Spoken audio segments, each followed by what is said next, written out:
कहानी की शुरुआत कुछ रूसी सैनिकों से होती है जो कैदियों को जेल में ले जा रहे हैं। इनमें से एक कैदी है सार्जेंट क्रेवन, जिसे 864 नंबर दिया गया है। सैनिक क्रेवन को जेल के अंदर ले जाकर बंद कर देते हैं। अपने बिस्तर को लेने के बाद क्रेवन अपने कमरे में जाता है और वहां अपने साथी से मिलता है। अगले दिन जब क्रेवन एक्सरसाइज कर रहा होता है, कुछ लोग उसे परेशान करने लगते हैं, लेकिन क्रेवन चुप नहीं रहता और उन दोनों को अच्छी तरह से सबक सिखाता है। इसके बाद रूसी सैनिक उसे अपने बॉस सिमोन के पास ले जाते हैं। सिमोन बुरे काम करने वाला आदमी है। वह क्रेवन से पूछता है कि वह कौन है और पहले क्या करता था। क्रेवन जवाब देता है कि वह एक शिकारी है और वह लोगों का शिकार करता है। यह सुनकर क्रेवन सैनिकों से लड़ाई करता है और उन्हें बुरी तरह मार देता है। अंत में वह सिमोन को भी मार देता है।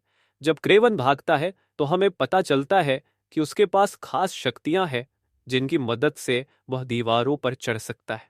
क्रेवन की रफ्तार एक चीते की तरह थी और गोलियां भी उसका कुछ नहीं बिगाड़ पाती थी।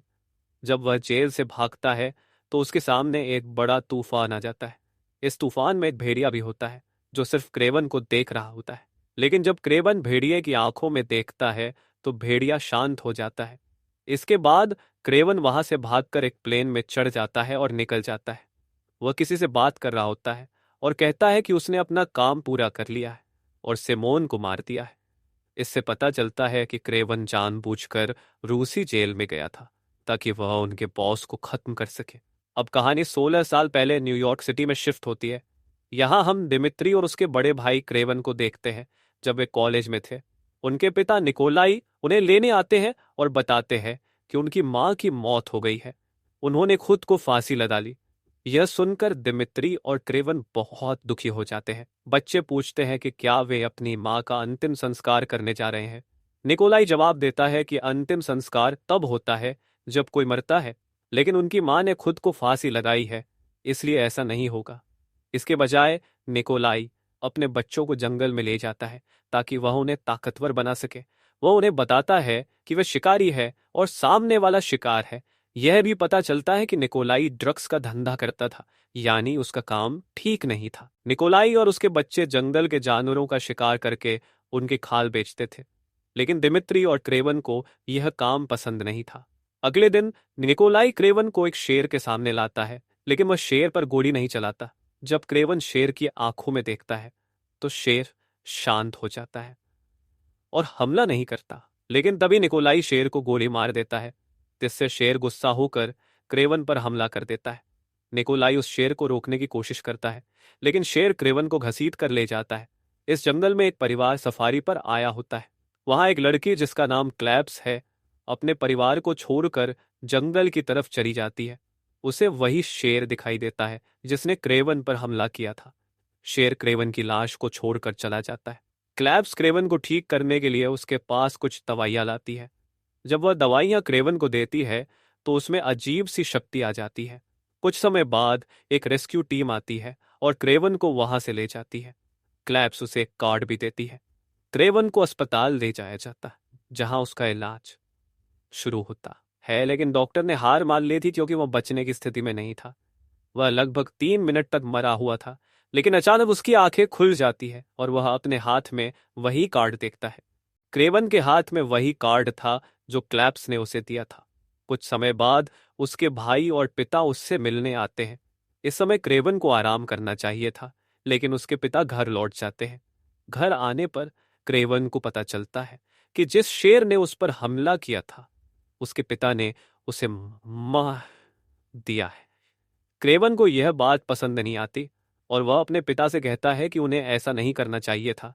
इस पर दोनों के बीच बहस हो जाती है और गुस्से में क्रेवन अपने कमरे में चला जाता है। वह अपने पुराने कपड़ों को देखता है और उसे वह शीशी मिलती है जिसमें वही दवाइयां थीं जिनसे वह ठीक हुआ था। रात में वह चुपचाप घर छोड़ने की कोशिश करता है, लेकिन तभी उसका भाई दिमित्री उसके सामने आ जाता है और कहता है कि वह उसे अकेला नहीं छोड़ सकता। क्रेवन जवाब देता है कि वह ज्यादा दूर नहीं जा रहा, बस उस जगह जा रहा है जहां उसकी मां समय बिताती थी। इतना कहकर क्रेवन निकल जाता है। सुबह होते ही उसे नदी के किनारे एक नाव मिल जाती है। उस नाव से वह रूस की एक अनजान जगह पर पहुंच जाता है। जब वह रास्ते पर होता है तो अचानक उसे अजीब आवाज सुनाई देती है। बहुत सारे जंगली भैंसे उसकी तरफ आ रहे होते हैं। हालांकि क्रेवन थोड़ी देर के लिए डर जाता है, लेकिन भैंसे उसे कोई नुकसान नहीं पहुंचाते। एक भैंसा उसके सामने खड़ा होकर उसकी मदद करता है। जब भैंसों का झुंड चला जाता है तो क्रेवन भी वहां से चला जाता है और जंगल में उस जगह पहुंचता है जहां वह अपनी माँ के साथ समय बिताया करता था। इस तरह वह जंगल में बस जाता है और जानवरों के साथ रहने लगता है। एक दिन क्रेवन जंगल में एक हिरण की आवाज सुनता है। वह हिरण की तरह दौड़ने की कोशिश करता है और अचानक एक लंबी छलांग लगाकर सबसे ऊंचे पेड़ पर चढ़ जाता है। इस तरह उसे अपनी शक्तियों का एहसास होता है। वह दूर देखता है और देखता है कि कुछ लोग जानवरों का शिकार कर रहे हैं। जब वह वहां पहुंचता है तो उसे पता चलता है कि शिकारियों ने भैंसों को मार कर उनके सिर काट दिए हैं। यह देखकर क्रेवन गुस्सा हो जाता है और शिकारियों से कहता है कि उन्हें ऐसा नहीं करना चाहिए। फिर वह दोनों शिकारियों पर हमला करता है और उन्हें मार देता है। इस तरह क्रेवन जंगल के जानवरों का रक्षक बन जाता है। अब कहानी वर्तमान समय में लौटती है। हम देखते हैं कि काम खत्म करने के बाद क्रेवन फिर से उसी जंगल में आता है जहां वह अपनी माँ के साथ रहता था। फिर कहानी में बदलाव आता है और हम देखते हैं कि कुछ रूसी माफिया लोग भैंसों का शिकार करके उनके कटे हुए सिर के साथ जा रहे हैं। क्रेवन इनकी गाड़ी के सामने आ जाता है। आंद्रे, जो इन माफियाओं में से एक है, कहता है कि हट जाओ, हमें जाने दो, लेकिन क्रेवन गाड़ी के सामने से नहीं हटता। जब माफिया गाड़ी चलाने लगते हैं तो क्रेवन उन पर हमला कर देता है और एक एक करके उन्हें मारने लगता है। आंद्रे कार लेकर भागने की कोशिश करता है, लेकिन क्रेवन उसकी नंबर प्लेट को देख लेता है। इसके बाद हम लंदन शहर में आंद्रे को देखते हैं। जब वह अपने बॉस के पास जाता है तो उसे पता चलता है कि वहां क्रेवन मौजूद है। आंद्रे से बात करते हुए क्रेवन कहता है कि उसने उसके बॉस को मार दिया है और अब उसकी बात नहीं चलने वाली।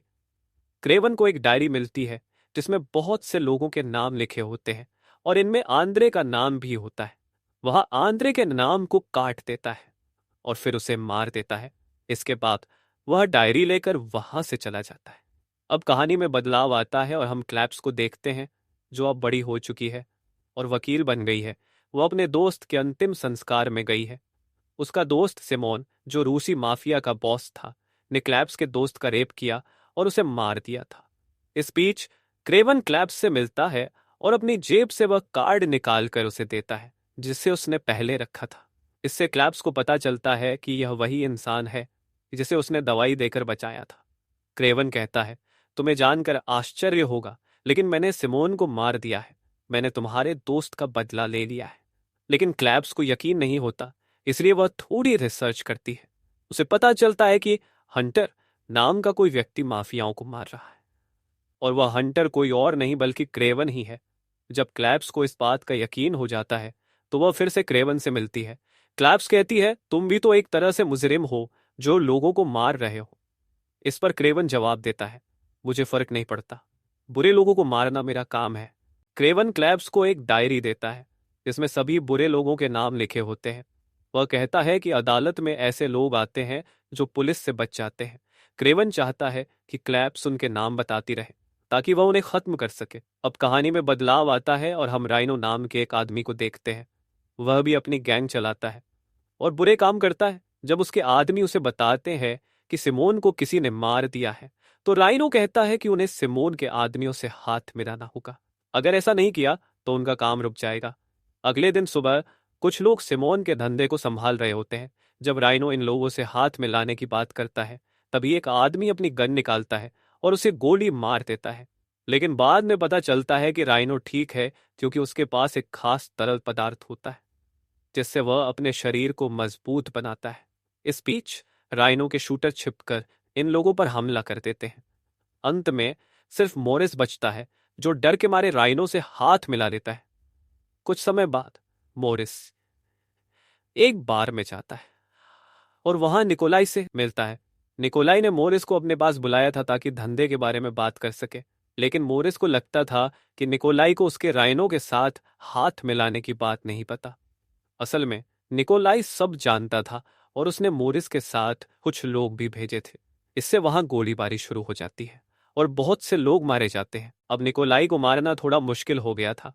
मोरिस और उसके लोग भी मारे जाते हैं और जब राइनो को यह बात पता चलती है तो वह बहुत गुस्सा हो जाता है। इसी बीच उसका एक आदमी उसके लिए एक पेन ड्राइव लाता है जिसमें एक वीडियो होती है। इस वीडियो में दिखाया गया है कि क्रेवन जेल में घुसकर सिमोन को मारता है। अब राइनो को पता चल गया था कि हंटर कौन है जो लोगों को मार रहा है। अब कहानी में बदलाव आता है और हम क्रेवन को देखते हैं जो एक बिल्डिंग में अपने भाई दिमित्री से मिलने जाता है। आज दिमित्री का जन्मदिन है, इसलिए क्रेवन उसे बधाई देने आया है। वह अपने भाई से बहुत प्यार करता है। दिमित्री उसे अपने बार में ले जाता है जहां दोनों ड्रिंक करते हैं। इसी समय निकोलाई भी वहां आ जाता है और उनके साथ बैठकर ड्रिंक करता है। निकोलाई अपने बड़े बेटे से कहता है कि हम एक परिवार है, हमें साथ रहना चाहिए, लेकिन क्रेवन को उसकी बातें पसंद नहीं आती। दिमित्री ने थोड़ा ज्यादा पी लिया था, इसलिए क्रेवन उसे घर छोड़ने के लिए ले जाता है। जब वह जाने लगता है तो दिमित्री उसे रुकने के लिए कहता है और सोफे पर सोती जाता है, लेकिन जंगल में रहने वाले लोगों को सोफे पर नींद नहीं आती, इसलिए वह रात में उठकर बाहर पेड़ के नीचे सोने चला जाता है। सुबह जब उसकी आंख खुलती है तो वह फिर से अपने भाई से मिलने के लिए बिल्डिंग में जाता है। वहां उसे पता चलता है कि उसका भाई गायब हो गया है, यानी कि उसे कुछ लोग किडनैप कर चुके हैं। जब वे लोग दिमित्री को किडनैप करके ले जा रहे होते हैं तब क्रेवन उन्हें देख लेता है। क्रेवन अपनी पूरी ताकत लगाकर उन लोगों को रोकने की कोशिश करता है, लेकिन वह असफल हो जाता है क्योंकि वह गलती से गाड़ी के नीचे गिर जाता है। ये लोग दिमित्री को हेलीकॉप्टर के जरिए कहीं दूर ले जा रहे होते हैं। उसी समय क्रेवन वहां पहुंचता है और रस्सियों से हेलीकॉप्टर को रोकने की कोशिश करता है, लेकिन वह एक सामान से टकरा जाता है और पानी में गिर जाता है। इसके बाद क्रेवन कैप्सूला के पास जाता है और बताता है कि उसके भाई को किडनैप कर लिया गया है। वह कहता है कि जिन लोगों ने उसके भाई को किडनैप किया वे टर्की से थे। जब वह उनका पीछा कर रहा था तब वे चिल्ला रहे थे और टर्की भाषा में बात कर रहे थे। कैप्सूला कहती है कि वह अपने लोगों से बात करके दिमित्री के बारे में पता लगाएगी। इसके बाद क्रेवन अपने पिता निकोलाई के पास जाता है और पूछता है कि किडनैपर क्या चाहते हैं। निकोलाई बताता है कि उन्होंने $20 मिलियन की मांग की है। क्रेवन कहता है क्या दिक्कत है, उन्हें पैसे दे दो। लेकिन निकोलाई जवाब देता है पैसों की बात नहीं है, अगर मैं उन्हें पैसे दे दूंगा तो वे मुझे कमजोर समझेंगे। इसका मतलब यह था कि निकोलाई पैसे देकर अपने बेटे को नहीं बचाना चाहता था। इस बीच क्लैप्स अपने एक आदमी से मिलती है जो किडनैपर की जानकारी उसे देता है। यह आदमी राइनो के एक आदमी से मिलता है और कहता है कि उसने क्रेवन को जानकारी दे दी। इसका मतलब यह था कि राइनो खुद दिमित्री की जानकारी क्रेवन को दे रहा था ताकि क्रेवन अपने भाई को बचाने के लिए उस जगह पर जाए और राइनो का काम आसान हो जाए। जैसा राइनो ने सोचा था क्रेवन वैसा ही करता है और अपने भाई को बचाने के लिए फौरन उस लोकेशन पर पहुंच जाता है जहां दिमित्री को किडनैप किया गया था। वहां बहुत से लोग थे। क्रेवन इनसे लड़ाई करता है और आखिरकार उस आदमी को पकड़ लेता है जो इनका नेता था। तभी उसे पता चलता है कि यह सब एक साजिश थी ताकि उसे मारा जा सके। अचानक जब वे दोनों नीचे गिरते हैं तो ऊपर से बहुत सारे पत्थर गिरते हैं। यह सब राइनो का प्लान था जिससे वह क्रेवन को मारना चाहता था। राइनो को लगता है कि क्रेवन अब पत्थरों के नीचे दबकर मर चुका है। वह दिमित्री को एक वीडियो दिखाता है जिससे दिमित्री को पता चलता है कि हंटर कोई और नहीं बल्कि उसका भाई क्रेवन है। राइनो के कुछ लोग ये चेक करने आते हैं कि क्या क्रेवन सच में मर गया है या जिंदा है, लेकिन हमें पता चलता है कि क्रेवन अभी भी जिंदा है। वह उन दोनों को मार देता है और उनके फोन से क्लैप्स को कॉल करता है। वह क्लैप्स को बताता है कि यह सब एक प्लान था और उसे वहां से निकल जाना चाहिए क्योंकि लोग उसके पीछे आ रहे हैं। क्लैप्स जल्दी से वहां से निकल जाती है और एक जेट के जरिए जंगल में क्रेवन के पास पहुंच जाती है। जब वे जंगल में जा रहे होते हैं तभी झाड़ियों में से एक चीता बाहर निकलता है और क्रेवन पर हमला कर देता है। क्रेवन उससे लड़ता है और कहता है तुम मेरा शिकार नहीं कर सकते। इसके बाद चीता झाड़ियों में चला जाता है और क्रेवन को नुकसान नहीं पहुंचाता। इस बीच राइनो के पास उसका एक आदमी आता है जिसका नाम नो है। वह कहता है यह फूल मुझे हमले वाली जगह पर मिला जो कि क्रेवन का है। मुझे पता है कि यह फूल जंगल में कहां मिलता है। अगर हम उस फूल वाली जगह पर जाएं तो हमें क्रेवन वहां जरूर मिलेगा। इस बीच क्रेवन कैप्सूला को लेकर जंगल में उस जगह पर आता है जहां वह रहता है। वह अपनी जेब से एक बोतल निकालता है और क्लैप्स से पूछता है यह तुम्हें कहां से मिली? इसी की वजह से मैं ठीक हुआ था, मुझे और चाहिए। क्लैप्स बताती है कि यह उसकी दादी ने बनाई थी जो जड़ी बूटियों के बारे में बहुत जानती थी। उन्होंने इसी से एक ताकतवर सीरम बनाया था, लेकिन अब क्रेवन के पास वह सीरम नहीं है क्योंकि उसकी दादी का निधन हो चुका है। अब कहानी में बदलाव आता है और हमें राइनो को दिखाया जाता है जो अपने लोगों के साथ जंगल की तरफ आ रहा है। उसके पास एक खास दवा होती है जिससे वह क्रेवन को मारने वाला होता है। कुछ समय बाद ये लोग जंगल में पहुंच जाते हैं और चारों तरफ फैलकर उस फूल वाली जगह को ढूंढने लगते हैं। इस बीच क्रेवन उन लोगों को एक एक करके मार रहा होता है। जब राइनो चीखने चिल्लाने की आवाज सुनता है तो उसे यकीन हो जाता है कि क्रेवन वहीं पर है। राइनो एटम नाम के अपने आदमी के साथ क्रेवन से लड़ाई करने आता है।